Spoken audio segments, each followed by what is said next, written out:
Nang bumukas ang mabibigat na aserong pintuan ng pambansang pitan sa Muntinlupa, walang sumalubong sa kanya. Walang palumpon ng bulaklak, walang luha ng pangungulila, walang mainit na yakap mula sa pamilyang minsan niyang binuhay at inahon sa hirap. Ako lang ang naroon. Isang pamangkin na nagmaneho ng higit 400 kilometro mula sa aming probinsya sa Kabikulan. Dala ang pag-asang hindi pa huli ang lahat para bumawi, ngunit hindi ko inaasahan ang sasalubong sa akin. Nang makapasok siya sa aking sasakyan, tahimik niyang inabot sa akin ang isang maliit na tarheta sa bangko. Ang sabi niya, may laman itong mahigit 1,500,000,000 piso. At iyon lamang ang panimula ng kanyang paniningil. Ang pangalan ko ay Mateo. Ang pangalan kong tiyuhin ay Ricardo. Simula pagkabata, siya na ang itinuturing kong pangalawang ama. 5 taon na ang nakalilipas nang huli ko siyang makita. Noong hapon na damputin siya ng alagat ng batas sa mismong tarangkahan ng aming lumang bahay. Nakasuot pa siya noon ng malinis na barong dahil may dadaluhan sana siyang mahalagang pagpupulong. Isang tipikal na hapon iyon sa aming bayan, mainit at maalikabok. Ngunit ang takpong iyon ay nakiwan ng lamig na hindi na nawala sa aming pamilya. Bago siya tuluyang isakay sa sasakyan ng mga autoridad, lumingon siya sa akin at sinabing aalis lang siya sandali at huwag kong pababayaan ang aking pag-aral. Iyon na ang huling beses na narinig ko ang kanyang boses bago siya lamunin ng sistema ng hustisya na kinasangkapan ng mataong mismong tinulungan niya. Kahapon ng gabi, habang paulit-ulit kong binabago ang aking panukalang proyekto sa opisina, tumunog ang aking telepono. Isang maikling mensahe mula sa hindi kilalang numero ang nagpatindig ng aking mabalahibo. Nakasulat doon na bukas ng 9:00 ng umaga ay lalaya na si Ricardo mula sa Muntinlupa dahil tapos na ang kanyang sentensya.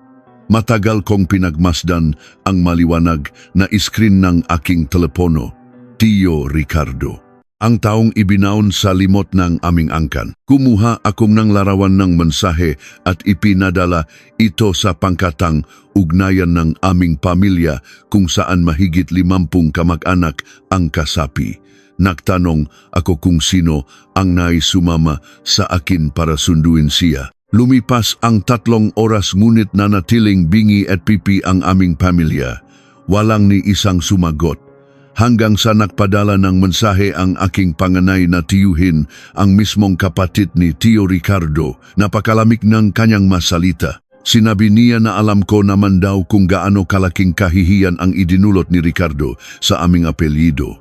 Kung gumawa raw ng kasalanan, dapat lang napagbayaran. Sumunod ang aking pangalawang tiyuhin. Iginit na dapat daw ay gumapang pabalik si Ricardo kung nais nitong humingi ng tawad. Ang aking pinsan naman ay nagpadala lamang ng mapangutiang tawa at sinabing bakit pa susunduin, maaari naman daw itong magbayad ng sariling pamasahe pauwi. Sa mahigit 50 tao na nakabasa ng aking mensahe, wala ni isa ang nag-alo ng tulong. Wala. Tumawag ang aking ina ilang sandali matapos iyon, puno ng galit at takot ang kanyang boses. Binalaan niya akong huwag gumawa ng kahangalan. Nahuwag kong sirain ang aking maayos na trabaho at tahimik na buhay para lang. Sunduin ang isang taong naging dahilan ng pagbaksa ng negosyo ng aming pamilya at muntik ng ikamatay ng aking lolo dahil sa sama ng loob. Pilit kong ipinaalala sa kanya ang mapanahong kami ang nangangailangan. Nung maaksidente ang aking ama at nag-agaw buhay sa ospital, sino ang nagbayad ng daan-daang libong pisong bill? Nung papasok ako sa universidad at walang may pambayad sa matrikula, sino ang tahimik na nag-abot ng sobrang may lamang salapi at nagsabing mag-aral lamang ako ng mabuti? Tumahimik ang kabilang linya. Ang tanging isinagot ng aking ina ay matagal na raw iyon at nagbabago ang mga tao. Pinatay ko ang tawag. Nagpasya ako. Hindi ko kayang lunukin ang kawalang utang na loob na nilalanghap ng aking pamilya. Nagpaalam ako sa aking amo na liliban ako ng 3 araw. Hindi ko ininda ang malamig na pagtingin niya sa akin at ang babala na ako ang mananagot sa anumang maiwan kong trabaho. Bumaba ako sa paradahan. Pinaandar ang aking sasakyan at sinimulan ang mahabang paglalakbay mula Kabikulan patungong Maynila sa ilalim ng madilim at walang bituing kalangitan. Ang hanging tumatagos sa bintana ng sasakyan ay tila humihiwa sa aking balat ngunit kailangan ko ito para manatiling gising. Habang binabaktas ko ang madilim na kalsada, bumabalik sa aking isipan ang imahe ni Tio Ricardo. Isang lalaking hindi palakibo, laging malinis manamit at may isang salita. Nang magtagumpay siya sa kanyang negosyong nagluluwas ng mga produktong gawa sa abaka, buong angkan namin ay nakinabang. Lahat ay lumalapit sa kanya, lahat ay nakangiti. Ngunit sa isang iglap, gumuho ang kanyang imperyo. Isang malaking kaso ng pandarayang ibinintang sa kanya. At ang taong dating humahalik sa kanyang kamay ang siya ring maunang bumaon sa kanya sa hukay. Dumating ako sa Muntinlupa, dakong 8:00 ng umaga. Ang mataas na pader ng pitan at ang mga nakabantay na tore ay nagbibigay ng nakapangingilabot na pakiramdam. Ipinarking ko ang sasakyan sa tapat at naghintay. Nang sumapit ang 9:00, dahan-dahang bumukas ang maliit na pinto sa gilid ng malaking tarangkahan. Isa-isang lumabas ang manakalayang bilanggo. May mga pamilyang patakbong sumalubong, umiyak at yumayakap ng mahigpit sa kanilang mga mahal sa buhay. Hanggang sa nakita ko siya. Payat na payat si Tio Ricardo. Maikli ang kanyang buhok, nakasuot ng kupas na kamiseta at lumang pantalon na marahil. Ay iyon din ang suot niya nang ipasok siya sa loob 5 taon na ang nakararaan. Ngunit kahit baksak ang kanyang balikat, ang kanyang mata ay nanatiling matalim at kalmado.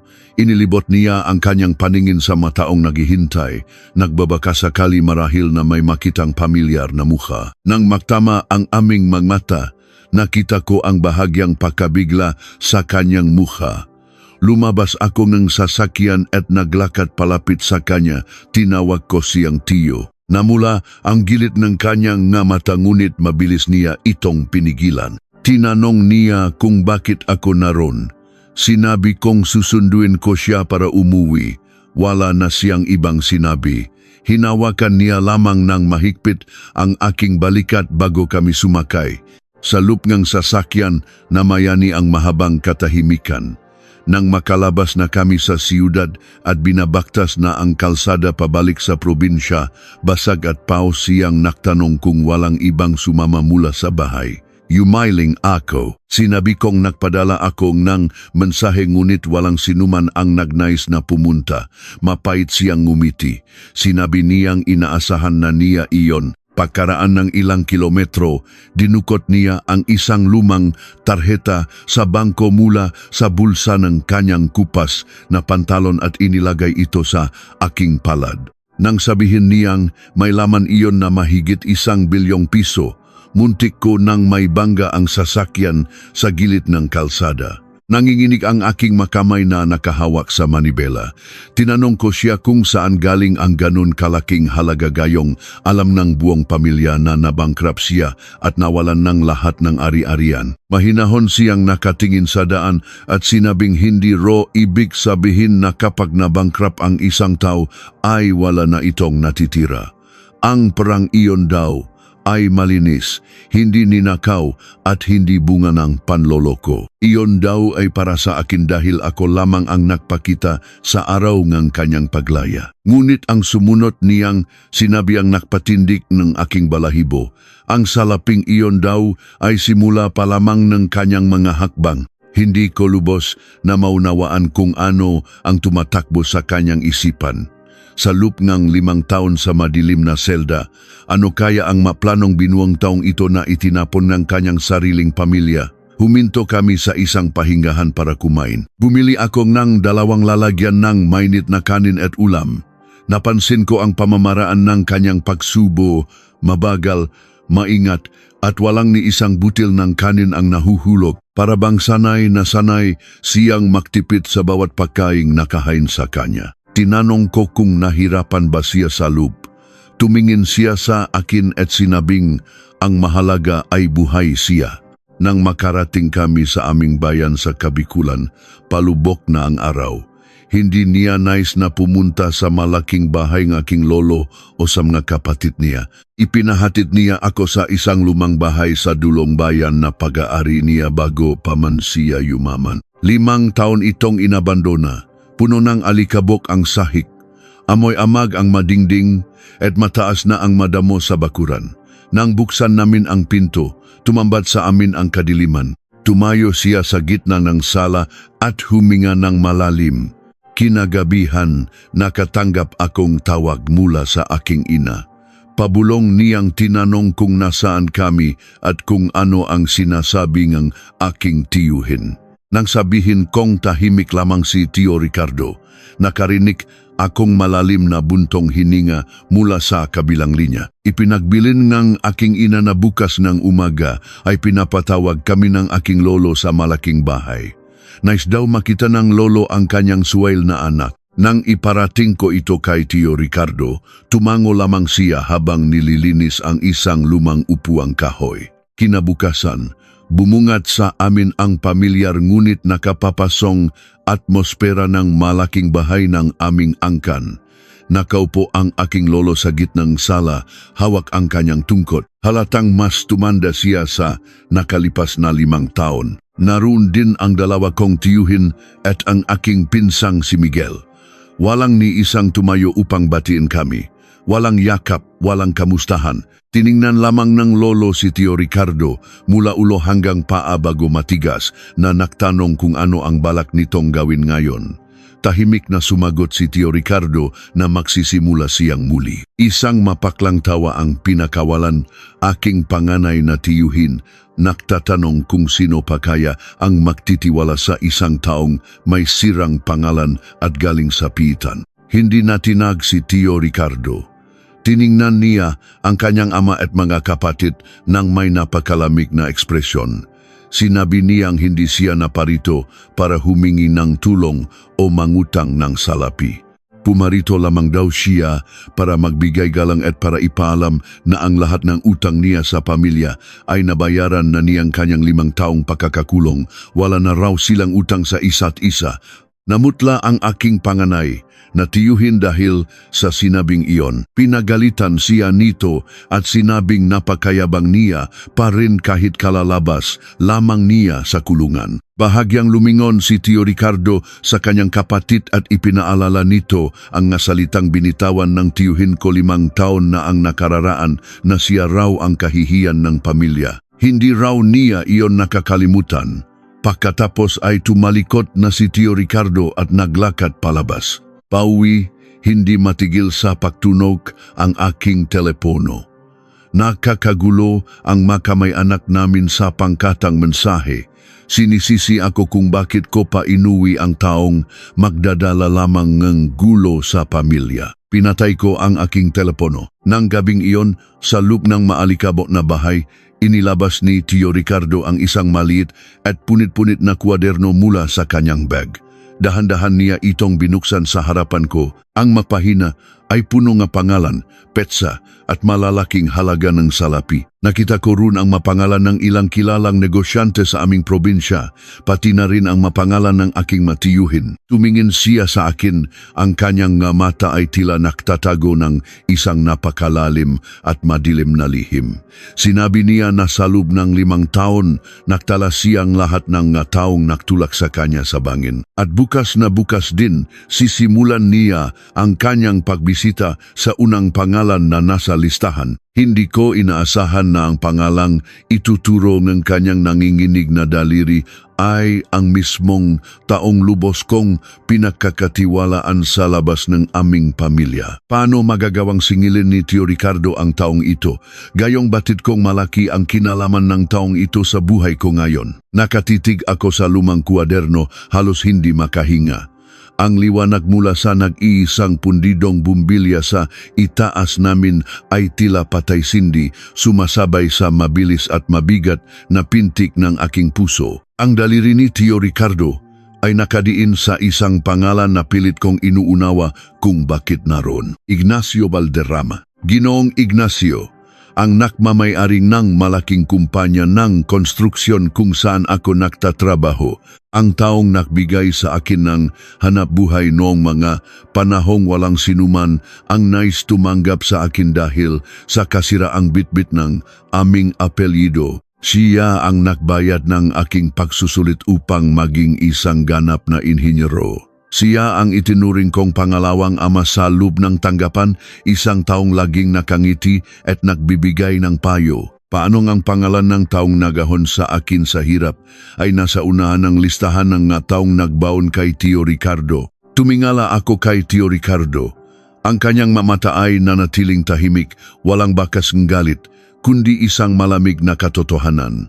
Tinanong ko siya kung bakit naroon ang pangalan ni Ginoong Ignacio. Nanginginig ang aking tinik. Pilit kong ipinagtatanggol ang taong naging mabuti sa akin. Sinasabing baka nakakamali lamang siya. Baka may ibang taong nag-udyok sa manangyari noon. Dahan-dahang isinara ni Tio Ricardo ang kuwaderno. Naupo siya sa lumang silya at tumingin sa labas ng bintana kung saan maririnig ang huni ng mga insekto sa madilim na bakuran. Sinabi niya sa akin na bago gumuho ang lahat, si Ignacio ang kanyang pinakakatiwalaang kanang kamay. Sila ang makatuwang sa pagpapalagong na negosyo. Ngunit nang dumating ang malaking krisis at inimbestigahan ng pamahalaan ang kanilang nga transaksyon, may isang taong kailangang sumalo ng lahat ng kasalanan upang iligtas ang sarili at makuha ang pinakamalaking kontrata sa pamahalaan. Lumakda si Ignacio sa isang sinumpaang salaysay na nagdidiin kay Tio Ricardo. Ibinigay ni Ignacio ang pekeng dokumento. Si Ignacio ang nakumbinsi sa hukom na si Tio Ricardo ang utak ng lahat ng katiwalian. Sa madaling salita, ang taong nagbigay sa akin ng magandang buhay ay ang mismong taong nagpakain sa aking tiyuhin sa aso ng batas. Pakiramdam ko ay pinagsakluban akong langit at lupa. Ang lahat ng utang na loob ko kay Ginoong Ignacio ay tila naging lason na unti-unting gumagapang sa aking mga ugat. Naisip ko ang maaraw na tinatapik niya ang aking balikat. Pinupuri ang aking sipak at talino. Naisip ko ang mga regalong ibinibigay niya tuwing sumasapit ang Pasko. Ang lahat ng iyon ba ay dahil sa kabutihan ng kanyang puso o isang paraan ng pagpapatahimik sa kanyang sariling konsensya? Ginamit ba niya ako upang masiguro na hindi na kailanman makakabangon ang pamilyang kanyang sinira? Tinanong ko si Tio Ricardo kung ano ang nais niyang gawin ko. Handa ba siyang sirain ang buhay ko ngayon kapalit ng kanyang paghihiganti? Tiningnan niya ako ng tuwid. Hindi siya sumigaw, hindi siya nagalit. Sinabi niya lamang na hindi niya ako pinipilit. Kung nais ko raw na magbulag-bulagan at patuloy na maglingkod sa taong nagpakulong sa kanya, malaya akong umalis at bumalik sa aking tahimik na buhay. Ngunit kung nais kong malaman ang buong katotohanan, kailangan kong maging tulay upang makaharap silang dalawa. Hindi ako nakatulog ng gabing iyon, paulit-ulit na naglaro sa aking isipan ang mga muka ni Tio Ricardo at Ginoong Ignacio. Nang sumapit ang umaga, nagpasya ako. Hindi ko kayang mabuhay sa isang kasinungalingan. Nagpaalam ako kay Tio Ricardo na babalik ako sa Maynila upang harapin ang aking amo. Punong kaba ang aking dibdib nang pumasok ako sa mataas na gusalingang aming tanggapan. Ang malamig na hangin sa loob ay tila nanunwot sa aking mga buto. Pagpasok ko sa silid ni Ginoong Ignacio, sinalubong niya akong isang malapat na ngiti. Nakaupo siya sa kanyang malaking silyang yari sa mamahaling kahoy, suot ang kanyang paboritong asul na damit. Tinanong niya kung kamusta ang aking pagliban at kung mayos na ba ang problema sa aming pamilya. Tinitigan ko ang kanyang mukha. Sa likod ng mamo at palakaibigang anyo na iyon, pilit kong inaaninag ang aninongang isang halimaw. Napalunok ako. Pinilit kong patagin ang aking boses. Sinabi ko sa kanya na may isang napakahalagang panukala para sa isang malaking proyekto sa probinsya na nais kong ipakita sa kanya. Ngunit dahil napakasensitibo ng mga detalye, iminungkahi kong mag-usap kami sa isang pribadong silid sa isang kilalang kainan sa labas ng lungsod, malayo sa mga matang maaring makakita sa amin. Walang pag-alinlangang pumayag si Ginoong Ignacio. Bilib siya sa aking kakayahan at buo ang tiwala niya sa akin. Nang makalabas ako ng kanyang silid, napasandal ako sa malamig na dingding. Tumutulo ang pawis sa aking Naisip ko, paano ko nagawang ipagkanulo ang taong nagtiwala sa akin? Ngunit sa kabilang banda, naisip ko ang 5 taong inilagi ni Tio Ricardo sa loob ng masikip at madilim na selda, habang ang taong ito ay nagpapakasasa sa yaman. Kinagabihan, naunang dumating si Ginoong Ignacio sa pribadong silid ng kainan. Nakahanda na ang mamahaling pagkain at inumin. Nakangiti siyang naghihintay, hawak ang isang kopita ng alak. Nang bumukas ang pinto, hindi ako ang pumasok kundi isang taong matagal na niyang ibinaon sa limot. Nanigas si Ginoong Ignacio sa kanyang kinaupuan nang pumasok si Tio Ricardo. Ang ngiti sa kanyang labi ay napalitan ng matinding takot at pamumutla. Halos mabitawan niya ang hawak na kopita. Sumunod akong pumasok at tahimik na isinara ang pinto. Dumaloy ang nakabibinging katahimikan sa loob ng silid. Walang sinuman ang nais magsalita. Umupo si Tio Ricardo sa tapat ni Ginoong Ignacio. Ang kanyang kilos ay napakabagal ngunit puno ng autoridad. Tila isang hari na muling umupo sa kanyang trono matapos ang mahabang panahon ng pagkakapatapon. Sinubukan ni Ginoong Ignacio na bawin ang kanyang tindig. Pilit siyang tumawa, isang tawang tuyo at nanginginig. Tinawag niya ang pangalan ni Tio Ricardo, sinasabing kay tagal na rin nilang hindi nakita. Sinubukan niyang magtanong kung kumusta na ang pamumuhay nito matapos lumaya. Hindi pinansin ni Tio Ricardo ang nawalang kwentang tanong na iyon. Tinitigan niya lamang si Ginoong Ignacio, isang tingin na tumatagos hanggang sa kaluluwa. Tahimik na nagsalita si Tio Ricardo. Sinabi niya na ang 5 taon sa loob ay nagturo sa kanya kung paano magbilang. Nagbilang siyang maaraw, nagbilang mabutil kanin, at higit sa lahat, nagbilang siyang mautang. At ang unang utang na nais niyang singilin ay ang kalayaang ninakaw sa kanya. Nagsimulang magpawis si Ginoong Ignacio. Pilit niyang idinidiin na matagal na ang nangyari, na pareho lamang silang biktima ng sirkumstansya noon. Sinabi niya na kung kinakailangan, handa siyang magbigay ng malaking halaga upang matulungang makapagsimula muli si Tio Ricardo. Handa raw siyang ibigay ang kalahatingan kinikita na nisa sa kanyang magakumpanya, basta ba kalimutan na ang nakaraan at magpatawad. Nakinig lamang si Tio Ricardo. Wala pa ring emosyon sa kanyang mukha. Matapos ang mahabang paliwanag ni Ginoong Ignacio, dahan-dahang umiling si Tio Ricardo. Ipinatong niya ang kanyang kamay sa ibabawng mesa. Sinabi niya na hindi niya kailangan ng limos. Ang nais niya ay ang buong pagmamayari ng kumpanya na itinayo nilang dalawa, na ngayon ay solong pinakikinabangan ni Ignacio. Nais niyang ilipat ni Ignacio ang lahat ng karapatan pabalik sa kanya sa loob ng 24 na oras. Kung hindi, lahat ng orihinal na dokumentong nagpapatunay ng sabwatan at pandaraya ni Ignacio na itinago ni Tio Ricardo bago pa man siya makulong ay makakarating sa hukuman. Nanlaki ang mga mata ni Ginoong Ignacio. Hindi siya makapaniwala na may hawak pang alas si Tio Ricardo. Bumangon ang galit sa kanyang dibdib, nawala ang kanyang maamong mukha. Tumayo siya at pinalo ang mesa. Sinigawan niya si Tio Ricardo, sinasabing hindi na ito ang panahon nun. Siya na raw ngayon ang may kapangyarihan at koneksyon sa nasa itaas.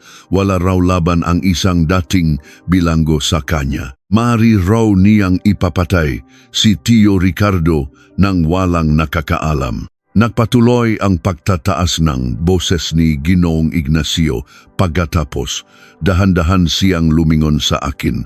Ang kanyang mata ay nanlilisik, puno ng pagbabanta at put. Tumingin siya pabalik kay Tio Ricardo at nakpakawala ng isang malademonyong ngiti. Sinabi ni Ginong Ignacio na kung gitutuloy ni Tio Ricardo ang paganti, hindi lamang buhay nito ang masisira.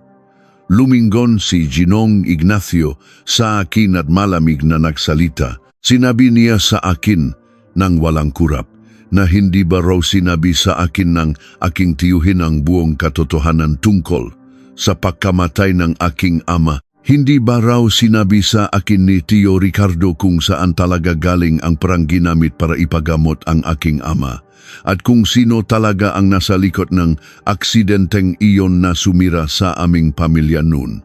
Napatigil ako sa pahinga. Ang bigat ng kanyang nga salita ay tila isang malaking bato na ibinagsa sa aking dibdib. Lumingon ako kay Tio Ricardo. Sa unang pagkakataon mula nang sunduin ko siya sa Muntinlupa, nakita ko ang pagkabigla at kaba na sumilay sa kanyang kalmadong mukha. Ang kanyang magapanga ay nagtajis at ang kanyang magakamao ay nakakuyom ng mahigpit. Enwangi kinalaman ni Tio Ricardo sa aksidente eniji aking ama. Ang bawat salitang binitiwan ni Ginoong Ignacio ay tila mga punyal na sabay-sabay na itinarak sa aking dibdib. Wala akong marinig kundi ang malakas at mabilis na kalabok ng aking sariling puso. Ang malamig na hangin na nagmumula sa lagusan ng hangin sa itaas namin ay biglang naging nakasusuya, tila kumikitil sa aking hininga. Bumalik sa aking isipan ang gabing iyon, 15 taon na ang nakararaan. Umuulan ng napakalakas noon, tila nagluluksa ang langit nang makatanggap kami ng tawag na ang aking ama ay nabundol ng isang sasakyan na mabilis na tumakas sa madilim na kalsada. Naalala ko ang amoy ngamot sa lumang pagamutan, ang walang humpay na pag-iyak ng aking ina habang nakaluhod sa malamig na sahig at ang sinabi ng manggagamot na kailangan ng napakalaking halaga para sa isang masela na operasyon kung nais naming mabuhay ang aking ama. Wala kaming pera. Ang makapatid ng aking ama, ang aking matiyuhin na nakukunwaring mayayaman ay naktago at nakdahilan. Ngunit ng gabing iyon, dumating si Tio Ricardo. Basang-basa siyang nounan, may galos sa mukha, ngunit may dalang isang itim na supot na naglalaman ng sapat na salapi upang bayaran ang lahat ng pangangailangan ng aking ama. Wala siyang sinabi kung saan niya iyon nakuha. Ang tanging sinabi niya sa aking ina ay huwag na itong mag-alala dahil siya na ang bahala. At ngayon, sa loob ng marangyang silit na ito, naririnig ko mula sa bibig ng taong nakpakulong sa aking tiyuhin na ang perang iyon ay may bahid ng dumi. Tinitigan ko si Ginoong Ignacio, ang kanyang mukha ay nababakas ng desperasyon. Isang halimaw na nasusukol at handang mangagat ng kahit sinong malapit upang makatakas. Lumingon siya sa akin at nagpatuloy sa pagsasalita. Ang kanyang boses ay tila ahas na sumasagitsit sa aking pandinig. Sinabi niya na hindi ba ako nagtataka kung bakit ang isang negosyanteng nagsisimula pa lamang noon na tulad ni Ricardo ay biglang makakaroon ng ganong kalaking halaga sa isang iglap. Iginiit ni Ignacio na ang aksidenteng naking ama ay bunga ng lihim na kasunduan ni Ricardo sa mga mapanganib na tao sa aming bayan, mataong nakpautang ng puhunan na may kaakibat na buhay. Ang ama ko raw ang naging kabayaran sa mga maling desisyon ng aking tiyuhin. Halos maduwal ako sa aking narinig. Lumingon ako kay Tio Ricardo, nais kong sumigaw. Nais kong pilitin siyang sabihin na sinungaling ang lalaking kaharap namin na gawa-gawa lamang ni Ignacio ang lahat upang sirain ang pagtitiwala ko sa kanya. Ngunit hindi gumalaw si Tio Ricardo. Nakaupo lamang siya roon. Ang kanyang mamata ay tuwid na nakatingin kay Ignacio. Ang kanyang mukha ay parang inukit sa bato. Walang emosyon, walang panginginig. Ang tanging palatandaan ng kanyang nararamdaman ay ang kanyang mga kamaong nakadiin sa ibabaunang mesa hanggang sa pumuti ang kanyang mga buko. Tumawa ng mapakla si Ginoong Ignacio nang makita ang aking reaksyon. Sinabi niya na ngayon ko na nakikita ang tunay na kulay ng taong ipinagtatanggol ko. Ngunit bago pa siya makapagpatuloy sa kanyang paninira, dahan-dahang tumayo si Tio Ricardo. Ang kanyang pagtayo ay tila nagpabigat lalo sa hangin sa loob ng silid. Hindi siya sumigaw. Ang kanyang boses ay napakababa, napakalamig, at tila nagmumula sa kailaliman ng lupa. Sinabi ni Tio Ricardo na maari siyang tawaging magnanakaw, manloloko, o kahit na anong pangalan na nais ni Ignacio.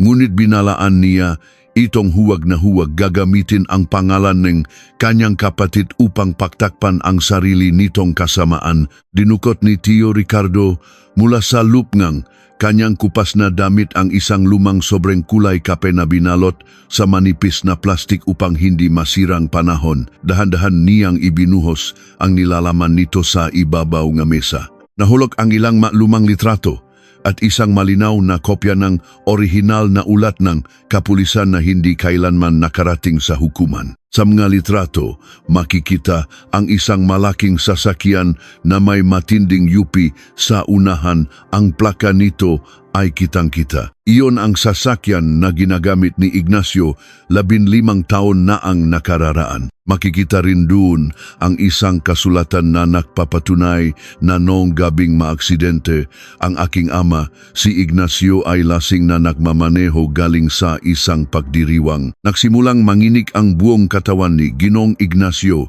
nang makita ang mga papeles. Ang kanyang mapanuyang ngiti ay naglaho at napalitan ng labis na panlulumo. Ang pawis sa kanyang ay tilamga, butil na ulan na walang humpay sa pagagos. Pilit siyang umatras sa kanyang kinaupuan. Tila nais magtago mula sa mga ebidensyang nakalatag sa kanyang harapan. Tahimik na nagpatuloy sa pagsasalita si Tio Ricardo. Tumingin siya sa akin at sa unang pagkakataon, nakita ko ang labis na kalungkutan sa kanyang nga mata. Ipinaliwanag niya na noong gabing iyon, matapos niyang malaman na si Ignacio ang nakabundol sa kanyang kapatid, agad niyang pinuntahan ito upang patayin sana sa galit.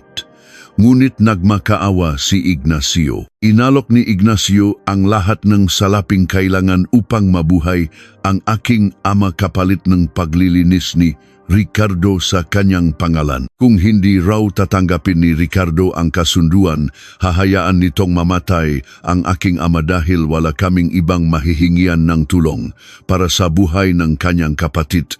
Nilunok ni Tio Ricardo ang kanyang prinsipyo. Tinanggap niya ang maduming salapi ni Ignacio, nilinis ang lugar ng pinangyarihan, at tinago ang katotohanan mula sa aming lahat upang makapagsimula kaming muli. At ang labis na nakapanghihina, ang lalaking iniligtas niya mula sa pagkakakulong 15 taon na nakararaan ay ang mismong lalaking nagpakulong sa kanya 5 taon na ang nakalipas. Tumulo ang aking mga luha. Hindi ko na napigilan ang pagikbi. Buong buhay ko, pinaniwalaan ko ang kasinungalingan. Buong pamilya namin ay namuhay sa kasinungalingan. Tiningnan ko si Ginoong Ignacio na ngayon ay nakayuko at namumutla, hindi na makapagsalita dahil sa buong bigat ng katotohanang ibinato sa kanya. Wala na siyang lusot. Ang kanyang pagtatangkang sirain ang aming ugnayan ng aking tiyuhin ay bumalik sa kanya tulad ng isang matalim na itak na pumuputol sa kanyang sariling lig. Kinuha ni Tio Ricardo ang isang inihandang kasulatan mula sa kanyang bag at itinulak ito palapit kay Ignacio. Iyon ang dokumento ng pagbabalik ng lahat ng karapatan at pag-aari ng kumpanya sa ilalim ng pangalan ni Ricardo. May kasama itong isang pluma. Sinabi ni Tio Ricardo na binibigyan niya lamang si Ignacio na 3 minuto upang lagdan iyon. Kung hindi ay lalabas siya ng silid na iyon at didiretso sa pambansang himpilan ng investigasyon dala ang lahat ng ebidensya ng pandaraya sa buwatan at ang tinakasan nitong aksidente na muntik kumitil sa buhay ng aking ama. Nanginginig na umabot ang kamay ni Ignacio sa pluma. Ang kanyang pahinga ay mabilis at mabigat. Tumingin siya sa akin na tila nagmamakaawa. Pilit nakahanap ng awa mula sa taong matagal niyang nilinlang. Ngunit ang mga mata ko ay kasing lamig ngang kay Tio Ricardo. Wala akong naramdamang habag para sa kanya. Ang tanging nararamdaman ko ay matinding pandidiri. Unti-unting lumapat ang dulo ng pluma sa papel. Narinig ko ang pamilyar na tunog ng pakuskos ng tinta. Bawat guhit ng kanyang lagda ay tila pagukit ng kanyang sariling lapida. Matapos pumirma, ibinagsak niya ang pluma at itinulak ang papel pabalik. Walang pasubaling kinuha iyon ni Tio Ricardo, maingat na itinupi at isinilid sa kanyang bag. Pagkatapos ay lumingon siya sa akin at sinabing maari na kaming umalis. Naiwan si Ginoong Ignacio na nakatulala sa gitna ng silid. Isang lalaking inalisan ng lahat ng kanyang kapangyarihan sa loob lamang ng isang oras. Paglabas namin ng kainan, sumalubong sa amin ang malamig na hangin ng gabi. Walang nagsalita sa amin patungo sa paradahan ng sasakyan. Nang simulan kong paandarin ang makina, pakiramdam ko ay isang mabigat na bato ang naalis sa aking balikat. Ngunit may panibagong bigat na pumalit dito. Ito ang bigat ng pagkakasala dahil napag-isipan ko nang masama ang aking tiyuhin kahit isang saglit lamang sa loob ng silit na iyon. Ang lalaking nakaupo sa tabi ko ay tinanggap ang lahat ng galit at pangungutya ng buong mundo, kabilang na ang aming pamilya, upang iligtas ang buhay ng kanyang kapatid. Mahaba at madilim ang naging bayahe namin pabalik sa probinsya. Tanging ang ugong lamang ng makina ang sumisira sa katahimikan.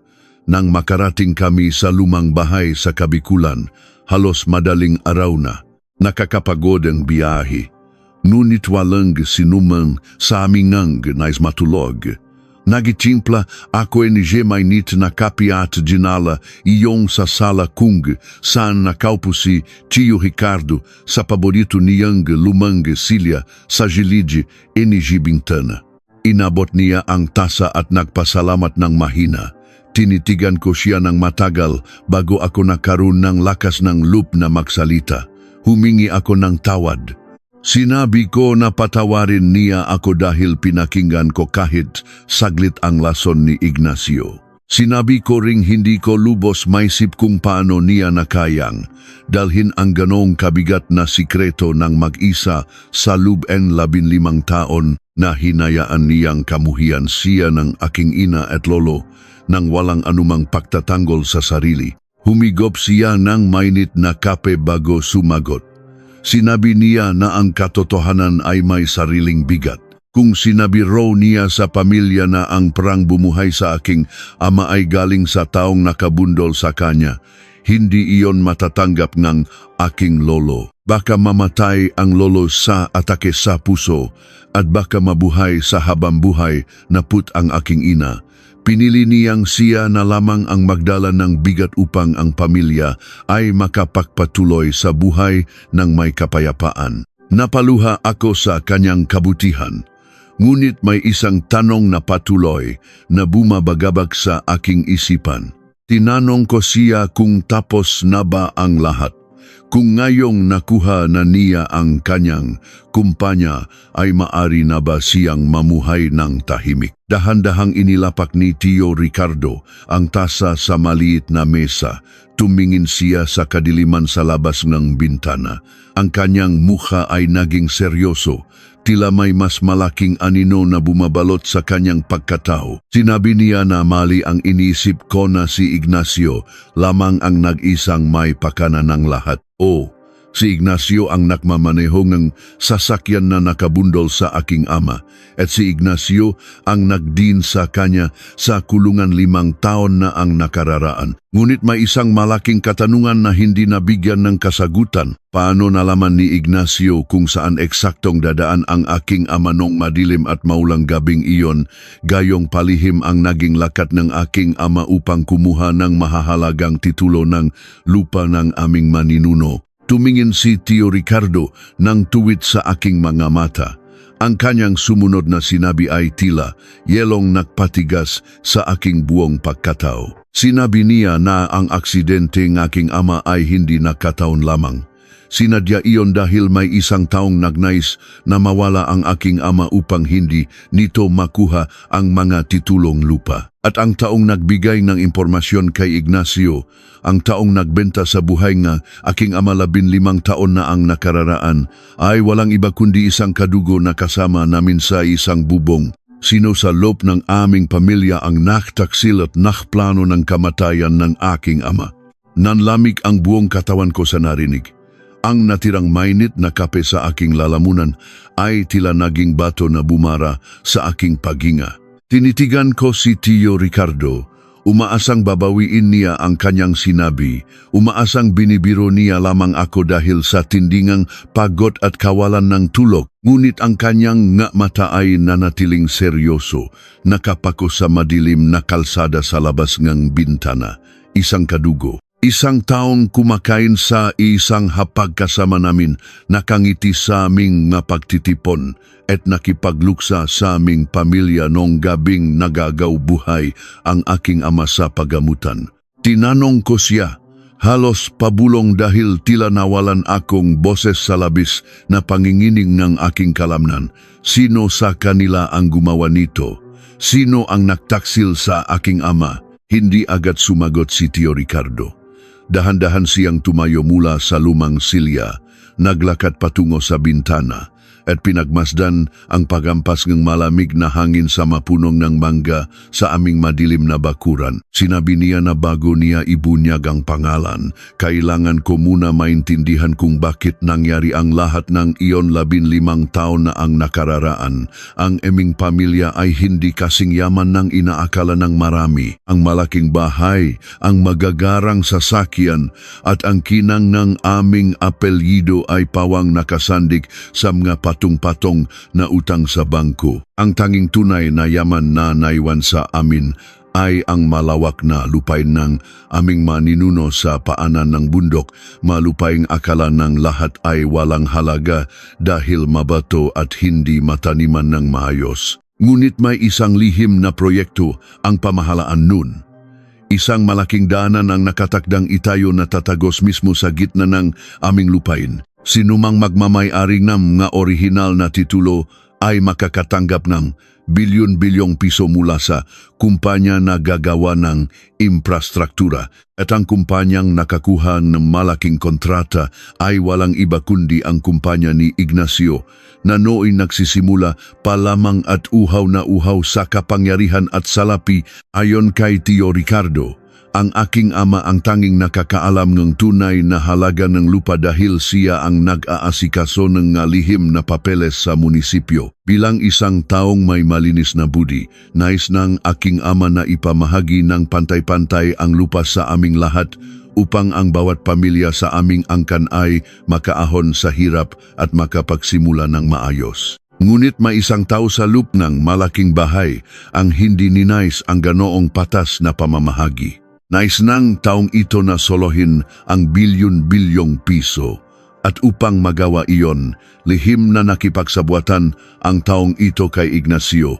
Ipinagbili niya ang ruta ng aking ama noong maulang gabing iyon upang matiyak na hindi kailanman makakarating ang mga titulo sa rehistro, mga lupain at upang mapunta sa kanya ang buong pamamahala ng yaman. Nanginig ang aking mapanga, ang aking ama, isang mabuting tao na walang ibang inisip kundi ang kapakanan ng kanyang makapatid ay pinagtaksilan at muntik ng patayin dahil sa matinding kasakiman.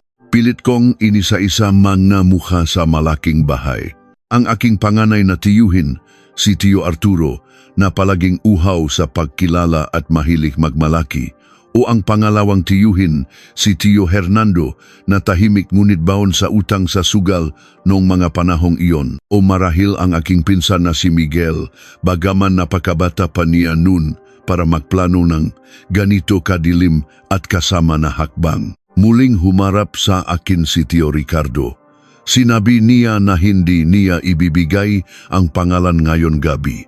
Hindi dahil sa nais niya akong pahirapan o paglaruan ang aking damdamin, kundi dahil gusto niyang marinig ko mismo ang pag-amin mula sa mismong bibig ng traidor. Bukas daong umaga, Gagamitin nila ang bagong bawi na kumpanya mula kay Ignacio upang maglatag ng isang bitag. Isang bitag na gawa sa ginto at salapi na hindi kailanman matatanggihan ng sinumang may sakim at may tim na puso. Kinabukasan, naging abala kaming dalawa. Ginamit ni Tio Ricardo ang manaywang koneksyon niya at ang kapangyarihan mula sa kumpanyang nakuha niya upang magpadala ng isang formal na liham sa malaking bahay ng aming lolo. Ang liham ay naglalaman ng isang alok mula sa kumpanya ni Ignacio na ngayon ay nasa ilalim na ng pamamahala ni Tio Ricardo bagaman hindi pa ito alam ng aming pamilya. Nakasaad sa liham na bibilhin kumpanya ang lahat ng lupain sa paanan ng bundok sa halagang mas malaki pa sa inaasahan nilang lahat, ngunit may isang matibay at hindi mababaling kondisyon. Ang buong pamilya ay dapat maktipon at ang orihinal na titulo ay dapat ilitaong kung sino man ang nagtatago nito sa loob ng 15 taon. 3:00 ng hapon nang makatanggap ako ng tawag mula kay Tio Arturo.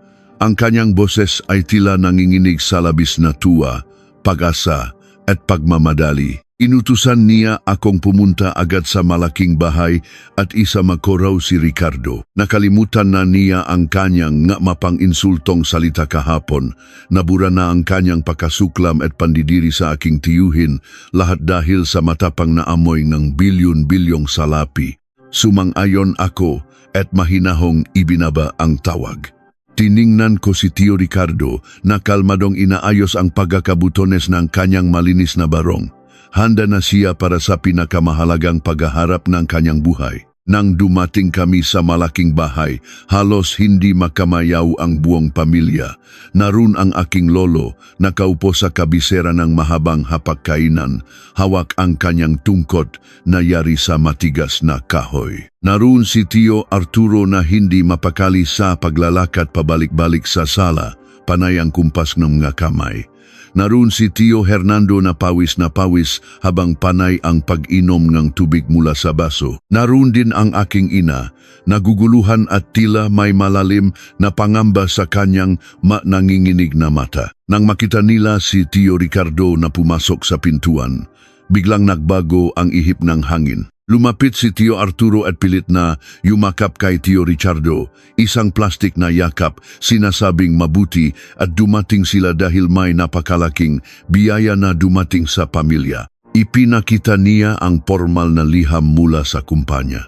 Ngumiti lamang ng tipid si Tio Ricardo, hindi gumanting ang yakap at tahimik na naupo sa isang bakanteng silya sa dulo ng mesa. Naupo ako sa tabi ng aking ina na mahigpit na humawak sa aking kamay. Ang kanyang napalad ay malamig tila ba nakakaramdam siya na parating na malakas na bagyo. Nagsimulang magsalita ang aking lolo. Ang kanyang boses ay may autoridad na hindi nababaling panahon. Sinabi niya na oras na upang ibenta ang lupain. Matagal na raw itong walang silbi at ang salaping makukuha ay makakatulong sa pagpapalago ng kanilang nga bumabagsak na negosyo at paglilinis ng pangalan ng pamilya. Ngunit ang problema, ang orihinal na titulo ay matagal nang nawawala. Ang alam ng lahat, ang aking ama ang huling may hawak nito bago siya mabundol at maaksidente sa kalsada at matapos ang trahedyang iyon, hindi na iyon nakita pa sa kanyang nadugwang damit o gamit. Dito na dahan-dahang tumayo si Tio Ricardo. Ang kanyang boses ay pumailan lang sa buong bulwagan, matigas, malalim at may matinding diin na nagpatahimik sa lahat. Sinabi niya na mayroong isang maliit ngunit napakahalagang bagay na hindi nakasaad sa liham na pinagkakaguluhan nila. Ang bagong nakmamay-ari ngang kumpanyang bibili ng lupa ay walang iba kundi siya. Nagkaroon ng nakabibinging katahimikan. Ang pilit ng ngiti ni Tio Arturo ay natuyo sa kanyang maalabi, nanlaki ang kanyang mata na tila nakakita ng multo. Napatayo si Tio Hernando mula sa kanyang kinaupuan. Mabilis na lumakas ang pahinga. Ang aking lolo ay napatitik lamang kay Ricardo. Nakakunot ang tila sinusuri kong nasisiraan na ito ng bait sa loob ng kulungan. Ngunit nang ilapak ni Tio Ricardo sa ibabaw ng mahabang hapakainan ang nga makakapal na dokumentong nakpapatunay ng kanyang buong pagmamay-ari sa kumpanya ni Ignacio. Dokumentong pirmado at may selyo ne batas kagabi lamang. Gumuho ang lahat ne pagdududa nila. Napalitan ito ng matinding gulat, kalituhan at takot. Sinabi ni Tio Ricardo na handa siyang bayaran ang lahat ng lupa, hindi lamang ng bilyon-bilyong piso, kundi ng doble pa sa halaga nito upang tuluyan ng paahunin ang pamilya. Ngunit babayaran niya lamang ang pamilya kung ang taong nagtatago na orihinal na titulo ay makakapaglabas nito ngayon din sa ibabaw ng mesa. Alam niyang hindi iyon nawala. Alam niyang kinuha iyon sa duguang katawan ng aking ama noong gabing maaksidente siya habang nakahandusay sa kalsada. Tiningnan ko ang mga mukha ng aking mga kadugo. Pinagmasdan ko ang bawat reaksyon, bawat kumpas ng kanilang mga mata. Si Tio Arturo ay namumutla na parang papel. Ang kanyang malabi ay nanginginig sa takot at galit. Si Tio Hernando ay napakapit ng mahigpit sa gilid ng mesa na tila matutumba. Ang aking ina ay napahagulgol ng tahimik, marahil dahil sa sariwang sugat ng nakaraan na muling pinunit sa kanyang harapan hanggang sa mabasag ang katahimikan. Tumayo si Tio Arturo, pilit siyang tumawa, isang tawang bali, tuyo at punong labis na desperasyon upang mailigtas ang sitwasyon. Sinabi niya na nababaliw na si Ricardo. Impossible raw na may makapaglabas ng orihinal na titulo dahil nasunok iyon, kasama ng malumang papeles sa loob ng bodega noong isang taon nang makaroon ng maliit na sunok sa likod ng bahay. Napatigil ang lahat, kumunot ang aking bumangon ang isang malamig at matalim na galit sa aking dibdib. Paano nalaman ni Tio Arturo na nasunog ang titulo sa bodega? Gayong ang paulit-ulit na sinasabi niya at ng buong pamilya ay nawala iyon sa pinangyarihan ng aksidente at posibleng ninakaw ng matambay. Walang sinuman ang nakakaalam na nakarating iyon sa bodega ng malaking bahay, maliban na lamang kung siya mismo ang nagdala niyon doon matapos nakawin at haluhugin ang katawan ng aking nag-agaw buhay na ama. Tumingin ako ng matalim kay Tio Arturo.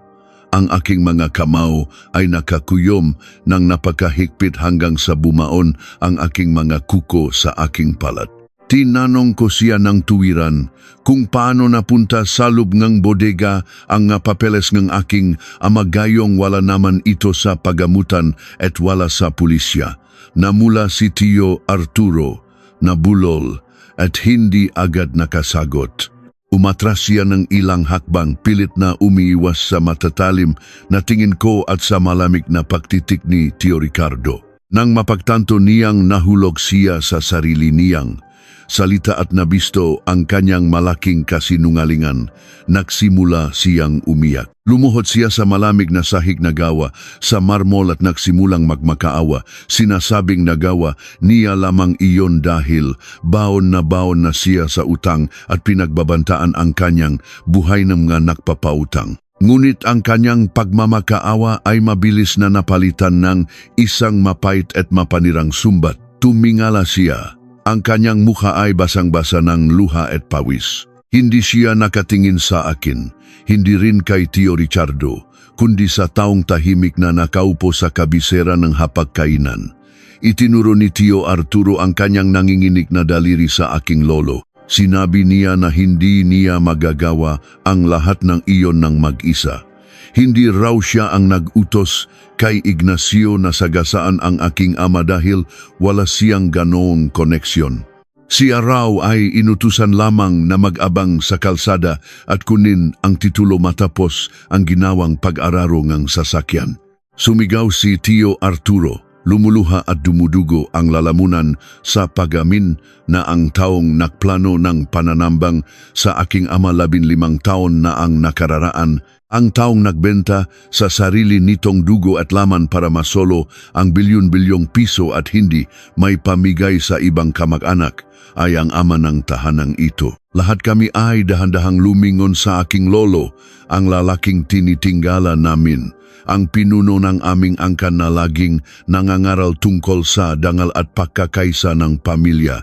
Nakaupo lamang siya roon, madilim ang mukha, ang makamay ay mahigpit na nakahawak sa kanyang tungkod. Totoo ba ang paratang na ito, na ang mismong haligi ng tahanan at sariling ama ang kumitil sa pangarap at nagplano sa pagkamatay ng kanyang sariling anak?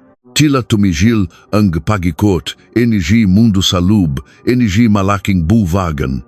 Ang tanging naririnig ay ang mabigat at humihikibing paginga, energy aking ina sa aking tabi, at ang mahinang pagilit, energy lumang bentilador sa kizami.